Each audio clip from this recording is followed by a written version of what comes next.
Hello guys, எல்லாரும் எப்படி இருக்கீங்க? நல்லா இருப்பீங்கன்னு நினைக்கிறேன். நான் தான் உங்க பிரேம்கி. இந்த வீடியோவில் நம்ம இதை பற்றி பார்க்க போறோம்னா ஆல்ரெடி ஒரு 3 வீடியோ போட்டிருக்கோம். இதோட இந்த வீடியோ முடிச்சுக்கலாம்னு சொல்லிட்டு தான் பார்ட் 4 வீடியோ. சரி, ஓகே, வாங்க வீடியோக்குள்ள போகலாம் அப்படின்னு சொல்லிட்டு போயிட்டு ஃபர்ஸ்ட் வந்து பார்த்தீங்கன்னா சுகர் கேன் ஜூஸை குடிச்சு அதுக்கப்புறம் எங்கே போகலாம் அப்படின்னு சொல்லிட்டு நாங்கள் பிளான் பண்ணிருப்போம். சரி, ஓகே, மாலில் பார்த்தீங்கன்னா வந்து ஃபுட் எதுவும் செட் ஆகிற மாதிரி தெரியல, வெளியில் எங்கேயாச்சும் போய் நல்ல ரெஸ்டாரண்ட்டாக ட்ரை பண்ணலாம் அப்படின்னு சொல்லிட்டு முடிவு பண்ணிட்டு சரி வாங்க கைஸ் கிளம்பலாம், சீக்கிரமா போகலாம். மணி இப்போ ஆல்ரெடி வந்து பார்த்தீங்கன்னா 11 மணி ஆயிடுச்சு. இதுக்கு மேலே போனீங்கன்னா அப்புறம் ஹோட்டல் ஒன்றுமே இருக்காது, அப்புறம் என்னத்தை சாப்பிட்றது அப்படின்னு சொல்லிட்டு கிளம்பிடுவோம்.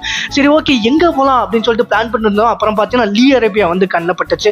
இது வரைக்கும் பார்த்தீங்கன்னா லீ அரேபியால நிறைய ஆர்டர்ஸ் பண்ணியிருப்போம் ஜொமேட்டோல. சரி, ஓகே, நேரில் போய் சாப்பிடலாம். எப்போ ஆன்லைன்லேயே ஆர்டர் பண்றோமே, சரி நேரில் போய் சாப்பிட்டா எப்படி இருக்கும்னு ட்ரை பண்ணலாம் தான் நாங்கள் லீ அரேபியா சூஸ் பண்ணியிருந்தோம். இங்க பாத்தீங்கன்னா ஃபேமஸ் வந்து பாத்தீங்கன்னா வந்து சிக்னேச்சர் வந்து மந்தி ரைஸ் தான். சரி, ஓகே, மந்தி ரைஸ் வாங்கி எனக்கு ட்ரை பண்ணலாம் அப்படின்னு சொல்லிட்டு போயிட்டு வந்தோம். ஆல்மோஸ்ட் பாத்தீங்கன்னா மணி 11:30 ஆயிடுச்சு. ஆஹா, இருக்குமா இல்லையா தெரியலையே. இல்லைன்னா பிரியாணியாவது வாங்கிக்கலாம், நமக்கு பிடிச்ச பிரியாணியாவது கிடைக்கலன்னா அப்புறம் ரொம்ப கடுப்பாயிடும். இதுக்கப்புறம் என்ன நடக்க போகுது